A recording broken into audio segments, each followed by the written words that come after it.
Jr. fue condenado injustamente por asesinato y estuvo 11 años esperando a que saliera a la luz la verdad y se llevara ante la justicia al verdadero asesino.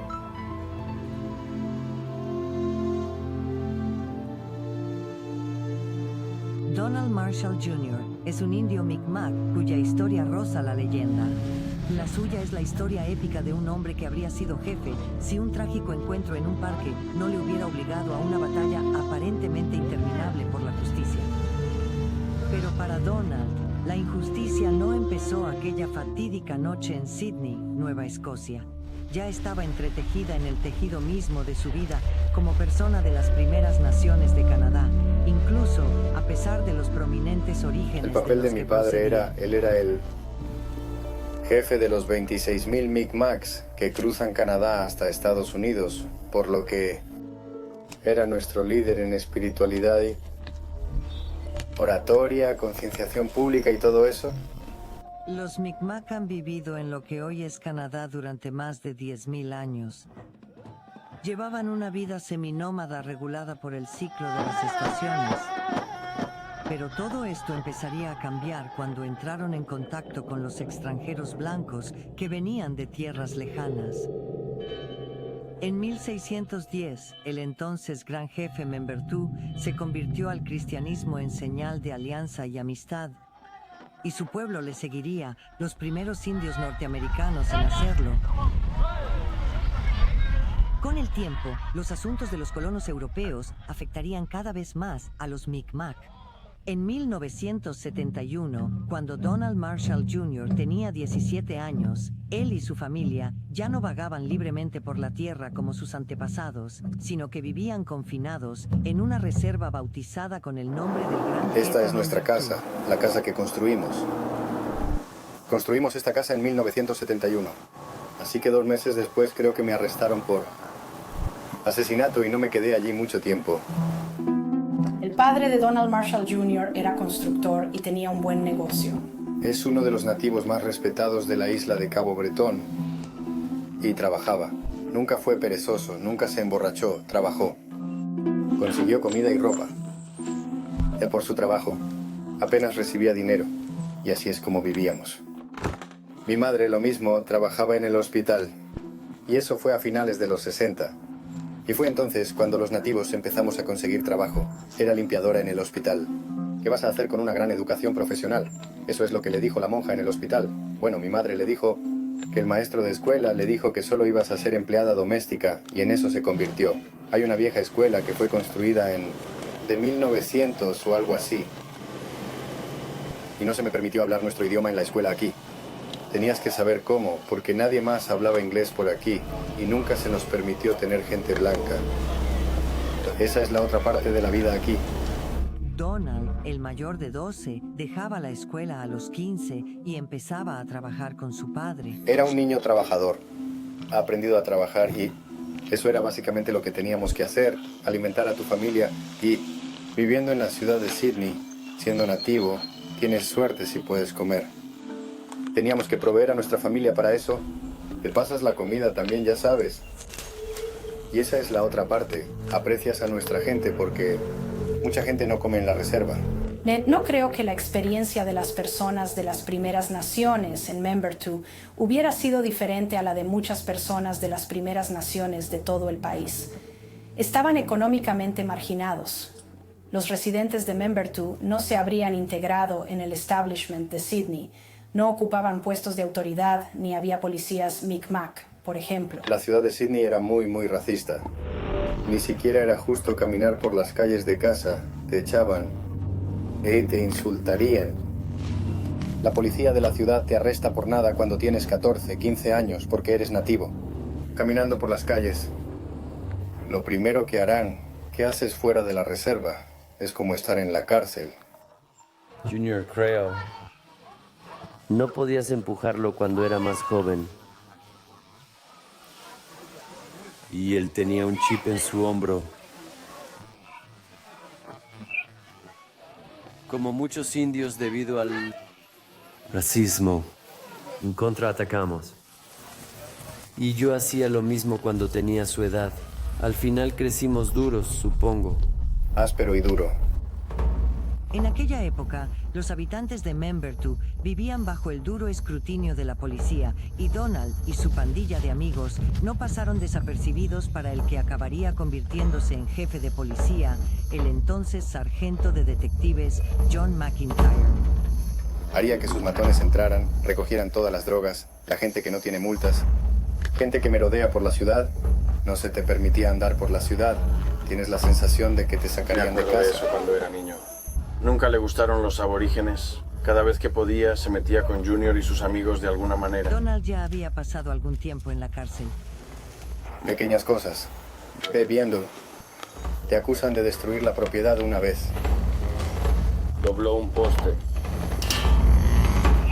Hay un incidente en el que el padre de la lápida de John McIntyre fue derribado. Y después de eso, fue tras los chicos de Membertou.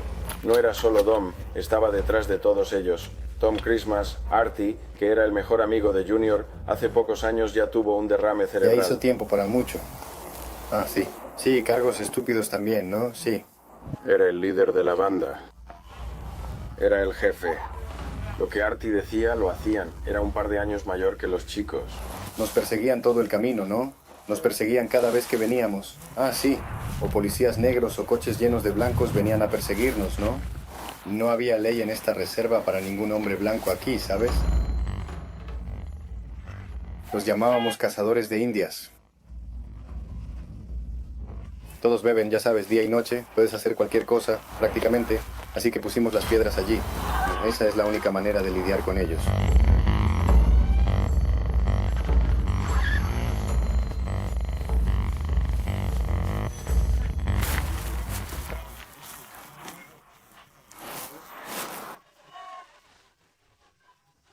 Donald y sus amigos se enfrentaban a la realidad de sus vidas con la inocencia natural de la juventud, y con ese espíritu comenzó Donald su velada del 28 de mayo de 1970. Le saqué $20 a mi padre.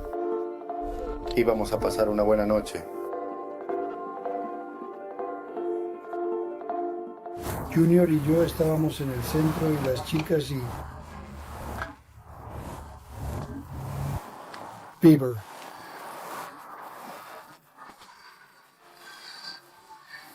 Iba al baile, sí.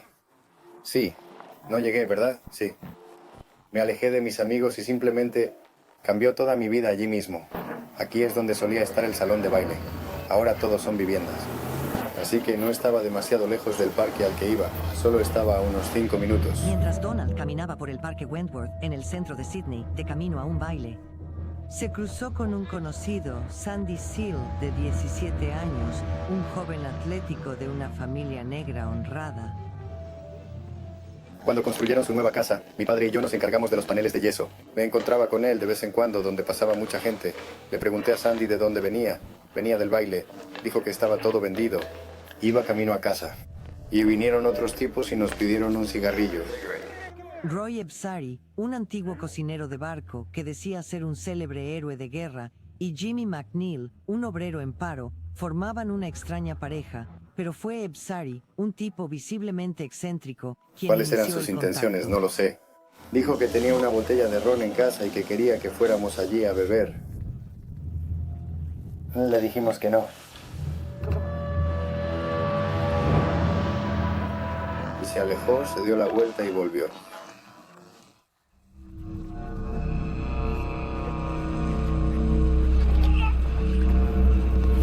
Apuñaló al tipo así como así. Me apuñaló en el brazo, fue a por mi estómago y...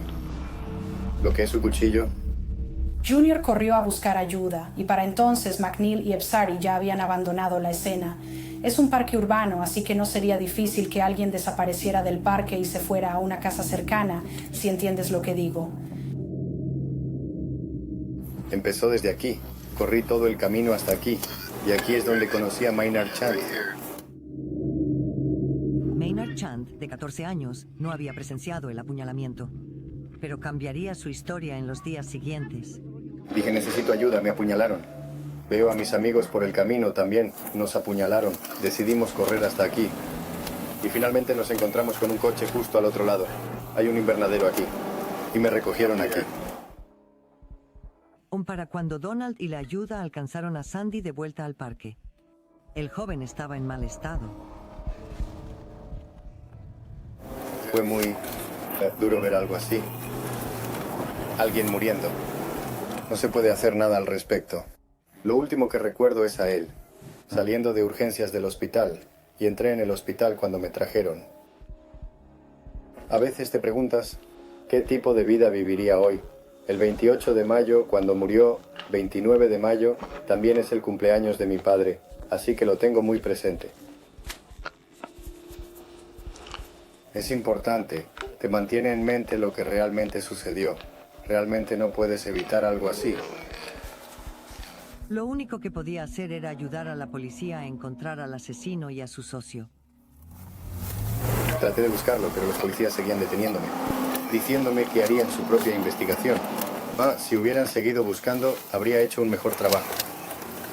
Cada vez que intento encontrar a este tipo, ellos me meten en un coche de policía. Me llevan a la comisaría. Junior dio una descripción de estos dos hombres a la policía enseguida. Obviamente no localizaron a los dos individuos. Hicieron algunos esfuerzos para dragar el estanque de Wentworth Park para ver si tal vez un cuchillo había sido arrojado allí, pero no encontraron nada. Al principio de la investigación, la policía ya seguía otras pistas que nada tenían que ver con los dos hombres que Donald había descrito. Horas después del apuñalamiento, ¿Qué habían te hicieron? localizado ¿Intentaron a golpearte Artie o solo interrogarte o qué? ¿Qué querían hacer? La policía insinuaría que Artie había apuñalado a Sandy Seal y que Donald le estaba encubriendo. Decía, si vas a esconder a tu amigo, vas a esconder a tu colega. Vas a hacer todo el tiempo por él. No fue Artie quien hizo nada. ¿Por qué debería señalarlo con el dedo? Estos policías y ese otro tipo, todos sabían lo que hacían. La policía hizo una rueda de reconocimiento, pero era una trampa. Tenían a otro tipo que estaba haciendo muchas cosas malas, Mickey Flynn, y casi se parecían. Si hubiera señalado a Mickey Flynn, tendría una coartada. Donald no tenía idea de que la policía tenía una nueva teoría. Se desarrolló la teoría de que fue Junior quien había hecho el apuñalamiento. Eso desarrolló lo que se conoce como visión de túnel por parte de la policía y en particular de John McIntyre. Así que tenían a Junior con un corte muy grande en su brazo. La teoría desarrollada alrededor de eso fue que eso podría haber sido autoinfligido. La investigación de la policía fue un simulacro desde el principio. Donald pasó los siguientes días en la comisaría intentando ayudar en la investigación, pero la mayoría de las veces fue ignorado. Estuve allí una semana entera. No me dieron de comer ni una sola vez. Y nos quedamos allí sentados. Por la noche me dejaron ir. Te puedes irte ahora, pero vuelve mañana por la mañana. Volví allí a las 9. Recuerdo a muchos jóvenes entrando, escribiendo declaraciones. A muchos de ellos nunca les tomaron declaración. Había muchos Esas de ellos declaraciones agrupados. habrían apoyado la negación de Junior de haber estado involucrado en el apuñalamiento y habrían ido en contra de la teoría de la policía de que él era el autor.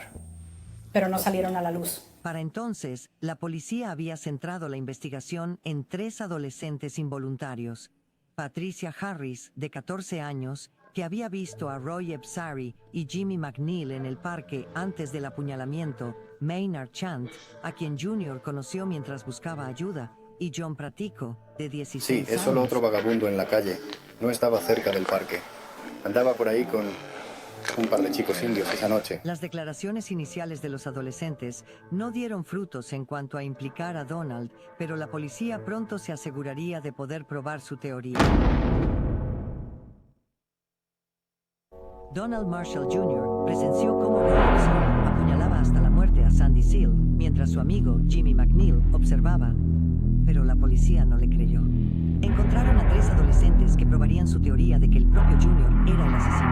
Cada uno tenía un testigo que podían utilizar a su favor. Patricia Harris estaba simplemente aterrorizada.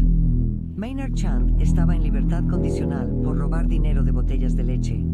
Y John Pratico era mentalmente inestable y, de hecho, pronto sería internado. Maynard Chant y John Pratico y Patricia Harris fueron sometidos a una presión tremenda y totalmente inapropiada. El interrogatorio tuvo lugar en ausencia de los padres. Ocurrió de noche. Estos chicos se habrían sentido muy intimidados al estar en presencia de la policía y que ésta les martilleara sobre lo que decían que habían visto y sugiriendo que estaban mintiendo si, ya sabes, se resistían a lo que la policía estaba sugiriendo. Así que estas condiciones estaban diseñadas para que los chicos dijeran lo que la policía quería que dijeran. Una semana después del incidente en el parque, finalmente obtuvieron las declaraciones que necesitaban. Patricia Harris ahora colocó a Junior solo con otro hombre en la escena del crimen, mientras que Maynard Chant y John Pratico afirmaron ahora haber presenciado cómo Junior discutía y apuñalaba a Sandy Seal. Fue entonces cuando tomaron declaración formal a Donald Marshall Jr.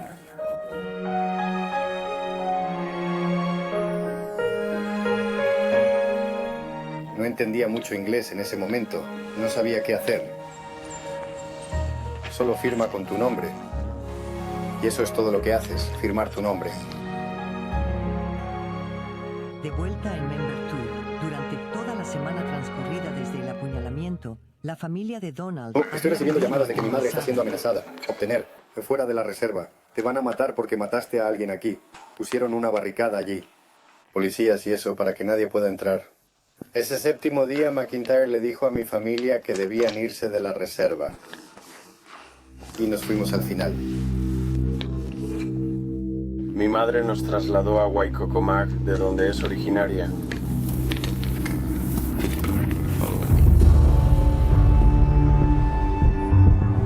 Cuando llegamos me preguntó si iba a correr. Nos dijiste que nos fuéramos. No estoy huyendo. Me dijiste que me fuera. Dijo, estás bajo arresto por asesinato. Eso es lo que me dijo. Mi padre estaba allí y me preguntó si lo había hecho. Y le dije que no. Papá, no tuve nada que ver con eso. No subas al coche. Te van a hacer pasar un mal rato. He dicho que vale. Mi madre desde allí. Dijo mi madre. Está diciendo la verdad. Eso es todo lo que recuerdo. Ella mirando por la ventana y... Eso fue todo. Ni había ido. El juicio comenzó en noviembre de 1971. No tuve que ir muy lejos. Este es el juzgado al que fui, así que no tenía que ir desde el parque hasta el juzgado, ya sabes. La Unión de Indios de Nueva Escocia y tal vez el Departamento de Asuntos Indios contribuyeron a que se contrataran abogados. Todo el lugar estaba bastante lleno. Recuerdo que todos los niños de la escuela estaban allí. Habría sido un acontecimiento impactante en la comunidad haber tenido este brutal asesinato de un hombre joven y tener otro joven en juicio por ese asesinato. Y ya sabes, el elemento racial. La tensión estaba ahí. Tenía seguridad a mi alrededor. Oí que venían negros y el rumor se extendió como el fuego. Mi padre fue. Mi madre no quiso ir. Y, sabes, es muy duro para mi madre. Basó su caso en la evidencia de testigos oculares. No tenían ninguna prueba forense, no tenían un arma homicida, ciertamente no tenían una confesión. Su caso era testigos oculares mentirosos. Patricia Harris había ido a un abogado poco después de firmar su declaración falsa. Le dijeron que dijera la verdad en el juicio, pero en el tribunal, intimidada por el fiscal y el detective Matthews, perdió la memoria. La pieza central del caso de la defensa era el ataque a los testigos oculares. Pero lo que faltaba en su capacidad para desafiar eficazmente a los testigos oculares era el hecho de que los abogados defensores no tenían las declaraciones inconsistentes que estos testigos habían dado originalmente. Sabía que me iba simplemente. ¿Cómo iban las cosas? Ese jefe de policía estuvo a mi lado todo el tiempo. Se aferró a mí en ese tribunal.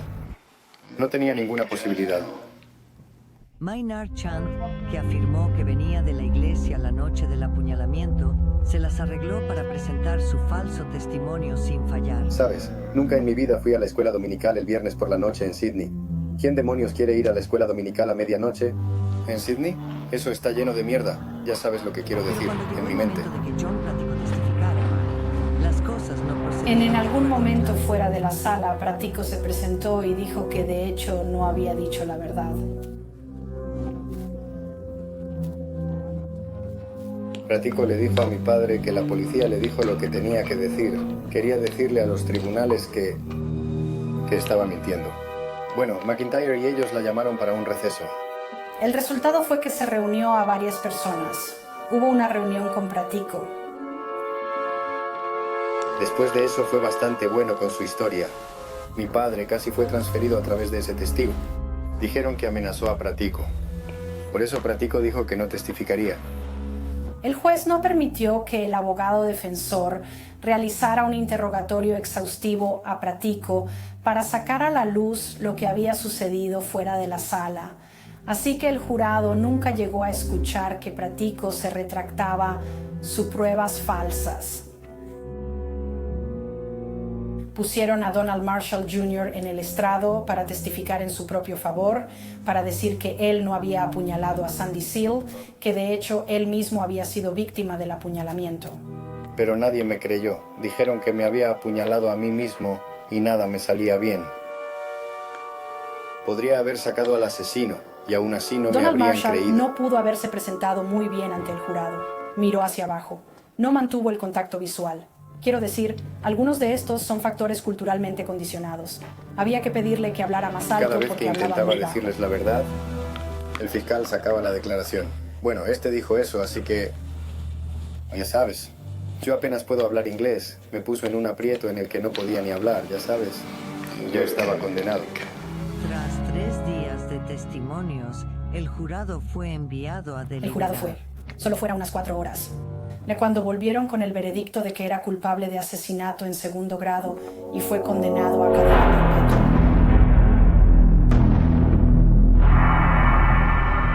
Yo solo bajé la cabeza y...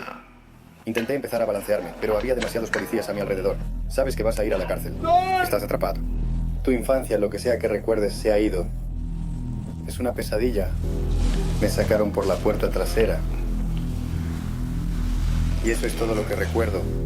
10 días después de que Donald Marshall Jr. fuera condenado, Jimmy McNeil acudió a la policía. Declaró a la policía de Sydney que había estado presente cuando apuñalaron a Sandy Seal y que Ebsari había apuñalado a Sandy Seal, no Donald Jim McNeil Marshall. era tan inocente como cualquier otro.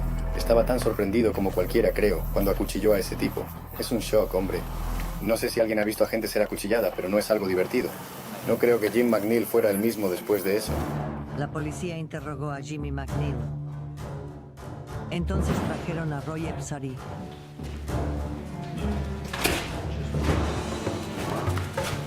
¿Apuñalaste a Sandy Seal? No, No lo apuñalé. increíblemente, pasó. Obviamente, eso demuestra que el polígrafo no siempre es un instrumento fiable. La investigación no llegó a ninguna La parte. policía concluyó que McNeil era un alcohólico débil mental que imaginó todo el asunto. Los abogados de Donald Marshall presentaron un recurso ante el Tribunal de Apelación de Nueva Escocia, pero no prosperó. Un día llamé a mi abogado. Le pregunté cómo iba mi apelación. Dijo que lo rechazaron hace 3 meses. Que iba a ponerme en contacto contigo. Estuve en la cárcel del condado durante 14 meses. ¿Sabes quién era el guardia? Era el compañero de McIntyre. Su hermano era asistente alcaide en la cárcel del condado y lo tenía contra mí. Una vez pasé 5 días en un cuarto oscuro y la otra vez pasé 7 días en una jaula de pájaros. Pieza de metal y estuve allí una semana. A pesar de los prejuicios en su contra, el tiempo que Donald pasó en la cárcel del condado de Sydney tuvo una ventaja. Podía ver a su familia a menudo, pero al año de cumplir condena, ese consuelo le Un día haremos sería una inspección. arrebatado. Y estos tipos grandes vinieron de Halifax y tuvimos que pararnos junto a las puertas. Me preguntaron cuánto tiempo estaba cumpliendo. Les dije, estoy haciendo la vida. Dijeron, ¿estás haciendo la vida? ¿Cuánto tiempo llevas aquí? Dije, 14 meses. Dijeron que deberías haberte ido hace mucho tiempo. Me transfirieron a la mañana siguiente.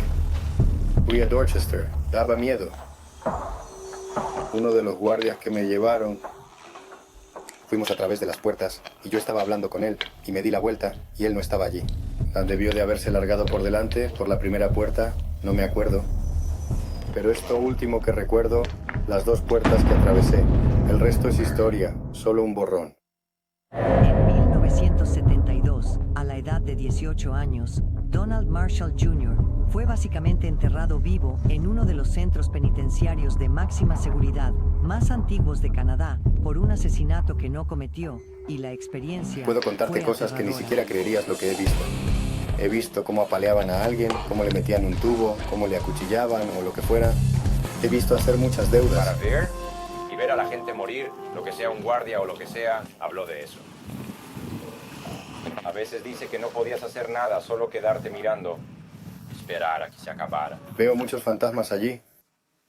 Buah, todos los tipos con los que pasé tiempo, todos siguen ahí en mi mente. Donde se sientan, lo que hacen. Y nos dijo una vez que el momento más seguro allí es cuando estás encerrado en la celda. Es más cómodo, con la guardia baja. No tienes que Mientras levantarla. Donald hacía todo lo posible por sobrevivir a su injusto destino desde dentro, su familia llevaba su propia carga desde fuera. Después de la condena de Junior, todos fuimos condenados, como individuos niños. A algunos niños no se les permitía jugar con nosotros. Nos afectó mucho a todos. Mis padres pasaron por mucho. Mi padre, su empresa se hundió, perdió muchos negocios por Sydney y con la posición de gran jefe en ese momento no había paga. Tuvo que pagar su propio salario para funerales, reuniones.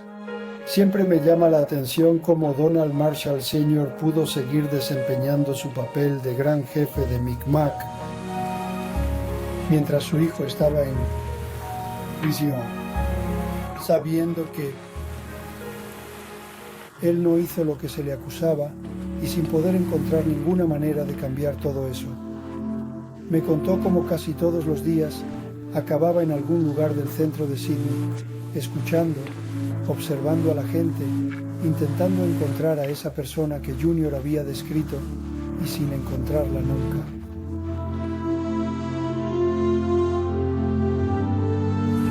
La otra cosa que le molestaba era cada domingo cuando iba a la iglesia a ver al jefe de policía, el señor McIntyre, realizando la colecta de la iglesia los domingos y siendo el miembro honrado de la comunidad y de la iglesia. Él dijo, nadie sabrá nunca qué clase de sentimientos pasaban por mí cada domingo.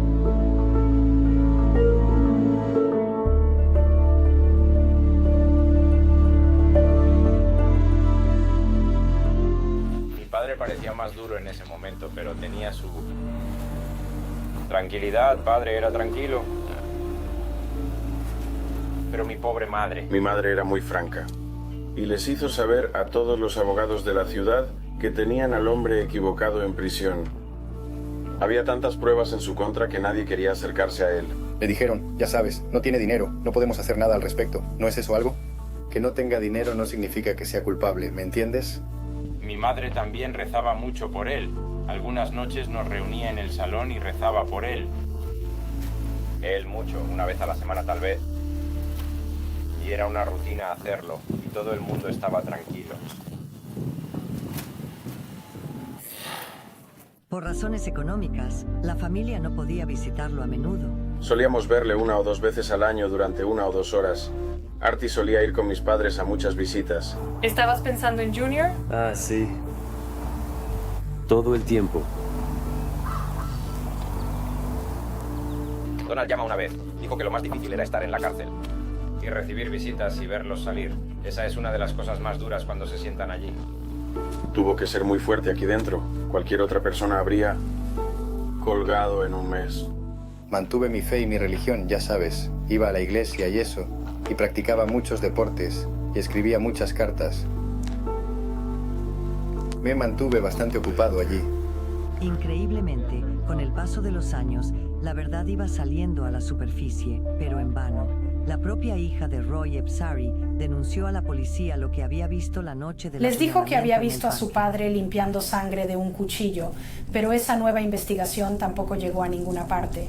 El caso contra Donald Marshall podría haberse abierto, pero no lo hizo. No fui yo no lo hice. Para ganarte a la Junta de Libertad Condicional, tienes que mostrar remordimiento y hacerles saber que aceptas la culpa y todo eso. Él no lo hizo, no se rendía, igual que su Él no padre. fue liberado en cualquier tipo de pases o libertad condicional anticipada ni nada por el estilo. Mientras tanto, Junior mantenía firmemente su inocencia. Es muy duro. Debo haber caminado 1 millón de millas en mi habitación. Como que caminé durante horas, horas y horas. Le estaba escribiendo al ministro. Escribo a gente que intenta ayudarme. Ya nadie me hacía caso. Los años pasaron, la libertad lejos de la vista. Me transfirieron 5 veces. Y esa quinta vez solo dije que me quedara en Dorchester. No podía soportarlo. Dorchester era una prisión dura. Usted puede hacer su tiempo muy bien entonces, ya sabes. Trabajar, jugar a la pelota, lo que sea. Hacer tus tareas todo el día. Era una rutina en la que te metías al final. Era tu vida. Spring Hill era un lugar diferente para mí. Era demasiado abierto. No cumplía condena. No me gustaba. No podías organizarte, ¿entiendes? No querían tratar más conmigo en prisión. Simplemente se dieron por vencidos conmigo. Recurrió a formas de tratar de adormecer esta experiencia de ser esencialmente enterrado vivo. No había indicios a la vista de que fuera a salir. Pero iba a salir. De una forma u otra pensaba que iba a salir. En 1979, Donald Marshall Jr. se fugó durante una salida supervisada con otros reclusos. Iba a ir a algún lugar de British Columbia, ir a vivir con los nativos en algún lugar, esconderme. No llegué muy Solo lejos. llegaría hasta Pictou, Nueva Escocia, donde vivía su novia Shelley Sarsen. Como que sabían que estaba aquí. La RCMP trajo a un amigo esperando para ver si podía convencerme de que saliera del edificio. Le dije que no me iba. Después de eso, 10 minutos más tarde, se fue y todos entraron corriendo en la habitación. Estaban todos armados, escopetas y todo. Daba miedo. Había una niña pequeña en la habitación y creo que esa fue la única razón por la que salí. Vi a la niña en la cuna. No quería ver violencia allí, eso fue todo.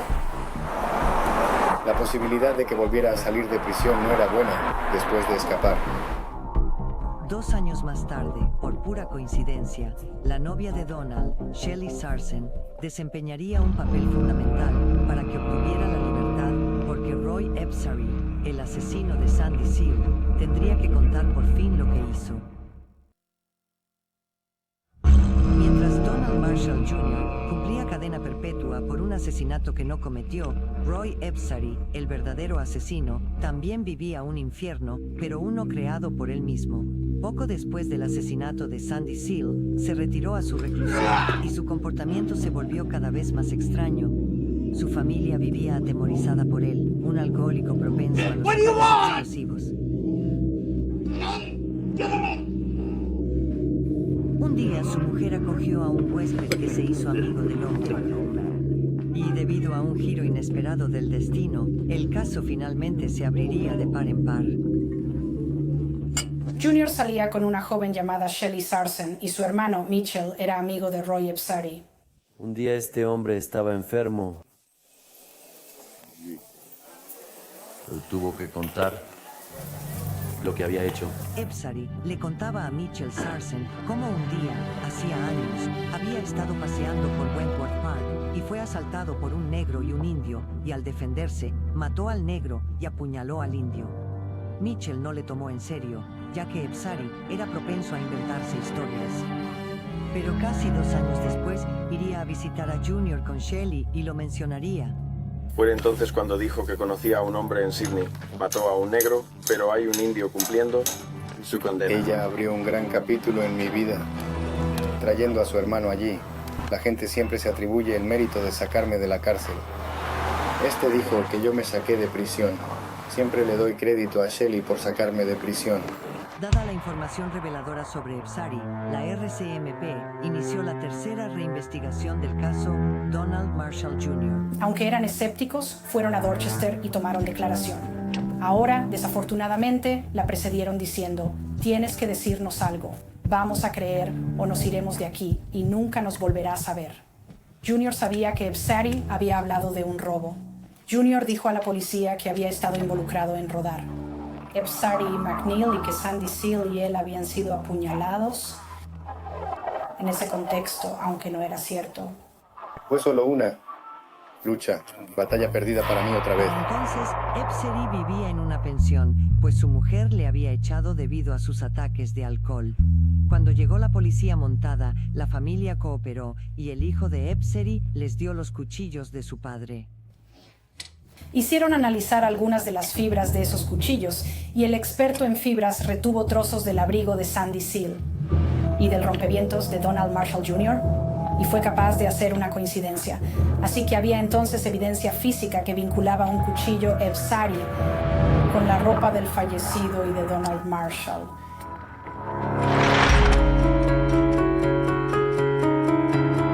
A la luz de todas las nuevas pruebas, el caso se reabrió oficialmente y finalmente, tras haber cumplido 11 años por un crimen que no cometió, Donald Marshall, hijo, fue puesto en libertad a la espera de una Mi padre y mi madre subieron y llegaron unas 4 o 5 horas tarde. Probablemente fue el más largo que habíamos tenido, pero yo tenía miedo de salir.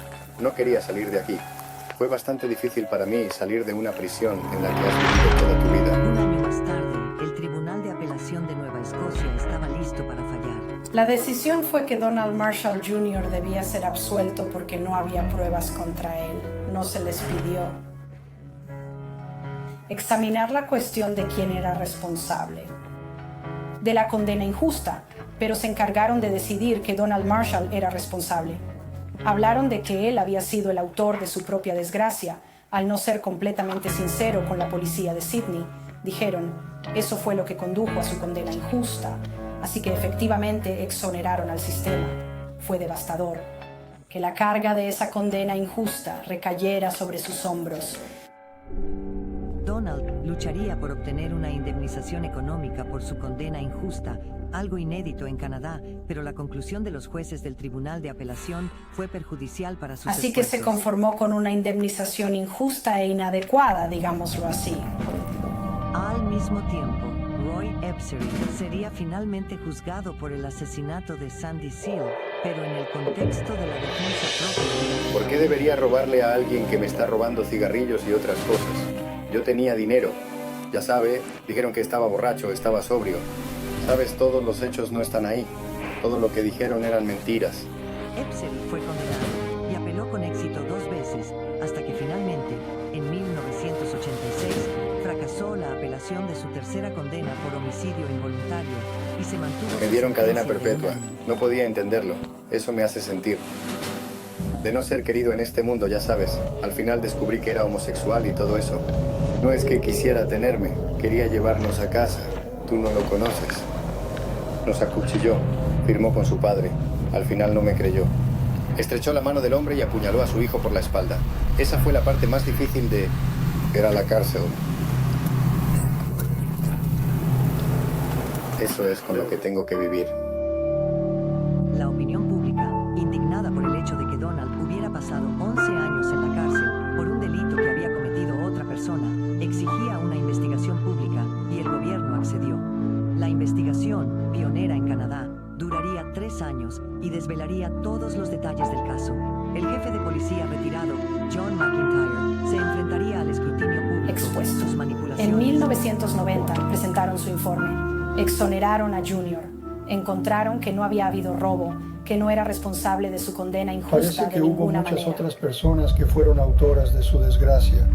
En efecto, Junior había sido defraudado por el sistema de justicia en prácticamente todos los aspectos. En nombre de la provincia de Nueva Escocia, ofrezco una sincera y sentida disculpa a Donald Marshall, Junior, su madre, su padre y a toda su familia. En mi opinión, nunca han habido justicia en Nueva Escocia para los nativos, ni siquiera en todo Canadá. Pero después de mi investigación y todo este asunto, creo que ahora tienen más Aparte cuidado del con lo que racismo hacen. sistémico que puso al descubierto, la investigación reveló muchas causas potenciales de condenas. Abrió una vía no solo para los nativos, para todo el mundo, ya sabes. Eso es algo de lo que estoy orgulloso. Se realizó otra investigación pública, también sin precedentes, sobre la conducta de los jueces del Tribunal de Apelación. También se reevaluó la injusta indemnización de Donald y se le concedió una cantidad a tanto alzado, repartiéndose el resto en pagos mensuales en el futuro. Por fin intentaría pasar página, pero varios años después volvía a luchar por la justicia, acusado de pescar comercialmente sin licencia. Utilizó el dinero de la indemnización para luchar por sus derechos ancestrales, basando su defensa en tratados olvidados con los extranjeros blancos. Yo soy mi propia justicia. Si quiero luchar por la justicia, lucharé. No van a luchar por mí. Luchó hasta llegar al Tribunal Supremo y ganó. La victoria creó oportunidades económicas para todos los pueblos de las Nunca seré el gran primeras jefe, naciones. pero asumo un papel indirecto en él. Actualmente estamos en Chapel Island, es un lugar histórico nacional de gran importancia para los Mi'kmaq. Una vez al año, el pueblo Mi'kmaq se reúne, el Gran Consejo se reúne. Donald Marshall Sr. sería el responsable de venir aquí y transmitir el mensaje al pueblo Mi'kmaq en su lengua nativa. Voy a la misión todos los años. Mencionan mi nombre de vez en cuando. No se menciona tu nombre muy a menudo en este mundo. Sientes que no te dejan de lado. Sabes, lograste algo de nuevo. Para un tipo que fue puesto en una tumba, ya sabes, vivo. Yo, recorrido un largo camino, pero no logré todo. Hay muchas cosas que desafiar ahí fuera. A pesar de sus logros, Donald sigue atormentado por el pasado, ya que muchos protagonistas de su historia nunca fueron llevados ante la justicia por sus actos. Llevo 37 mentiras. años ocupándome de este caso de asesinato. Pienso en ello todos los días. Pienso en las personas implicadas, en lo que hicieron. Estas personas caminan por ahí. Como si nunca hubieran hecho nada malo. Deberían ser acusados de perjurio, ya sabes. Gente mintiendo en el tribunal, gente ocultando pruebas, los policías. Me dejaron en una nube, hombre. Me dejaron en un cuarto oscuro con las luces apagadas. El gobierno se fue, los abogados se fueron, todos se fueron. La gente no se da cuenta por lo que pasas. Recuerdo una vez que intenté ahogarme en el parque. Sucedió que este tipo salió de los arbustos y me arrastró fuera del parque, hombre. Fue la experiencia más extraña que tuve en ese parque. Llegué a un punto, supongo, en el que pensaba mucho en ello. Nadie lo sabe. Sí, en 2003 se sometió a un doble trasplante de pulmón, posiblemente dañados por la exposición a sustancias químicas durante su formación como fontanero industrial en la cárcel, pero al final todo se aclaró. En 2006 se casaría con una mujer indirectamente vinculada a su historia. Estaba divorciada del antiguo abogado de Ebb Sari. Y a pesar de todo, Donald Marshall III vino al mundo. Y él había dicho que los médicos me dijeron que estoy en 5 medicamentos diferentes. Y la mayoría de la gente no tiene hijos. Hay un 20% de posibilidades o menos. Y terminé embarazada. Realmente cambió toda mi vida. Lo tuve tarde, pero ya sabes, la vida no te da muchas opciones en este mundo. Ya sabes, solo necesito un trabajo para seguir adelante. No puedo vivir del dinero que me da el gobierno, así que vuelvo a solicitar mi licencia de fontanero y voy a abrir una pizzería. Tengo que ganarme la vida de alguna manera. Tiene una inquietud, un espíritu en el que quiere tener los pies en la tierra, pero hay una parte de él que siente que es un fantasma y para él toda su salvación es su coche, estar en su camión. Representa 2 cosas. Una es seguridad porque está completamente encerrado y está solo o con gente a la que invita a entrar. Y la otra parte es que cuando él está en el coche es completa y totalmente de él a donde va, y si tiene un capricho de quiero ir al cementerio a ver a mi padre hoy, puede ir allí, es casi instantáneo. El pago a tanto alzado gastado en nombre de su pueblo, hoy Donald y familia subsisten con su modesta asignación mensual, una frustración teniendo en cuenta los millones repartidos en indemnizaciones por condenas injustas hoy. Debería poder recurrir mi indemnización, porque soy el primero que debería aprender un montón de cosas. Ya sabes, en lugar de saltar cheques mensuales, se dan la vuelta y te dan $10 millones. Chico, eso es un gran salto. Y creo que su compensación se amplía hasta los 93 o algo así. Y él no va a ver 93 y él lo sabe. Mi extensión de vida es de 5 años, ya sabes, para mi trasplante de pulmón. He estado más de 5 años ahora, así que estoy caminando en el día a día aquí. Ya sabes, es difícil de hacer. Es difícil mirar a su propio hijo pequeño. Ya sabes, ¿qué clase de futuro tiene? ¿Vas a estar por aquí? Voy a estar por aquí la semana que viene, el año que viene, lo que sea. Y eso me molesta. Algún día nunca lo veré. Pero ya sabes, al menos tendrá películas y fotos de nosotros, que siempre recordaré. Sabes. Mientras Donald Marshall Jr. perdía su juventud, su salud y su derecho de nacimiento como jefe de la nación Mi'kmaq, Sandy Seal perdió la vida aquella fatídica noche de 1971, en cuanto a Roy Ebb Sari murió poco después de cumplir su condena de 1 año. El recuerdo aún me persigue. No está muerto en mis libros. supongo que tampoco estoy muerto a los ojos de muchas otras personas. El nombre de Marshall siempre vivirá. Está muerto. Siempre perseguirá a esta ciudad. Es una forma triste de dejarlo, pero así es la realidad.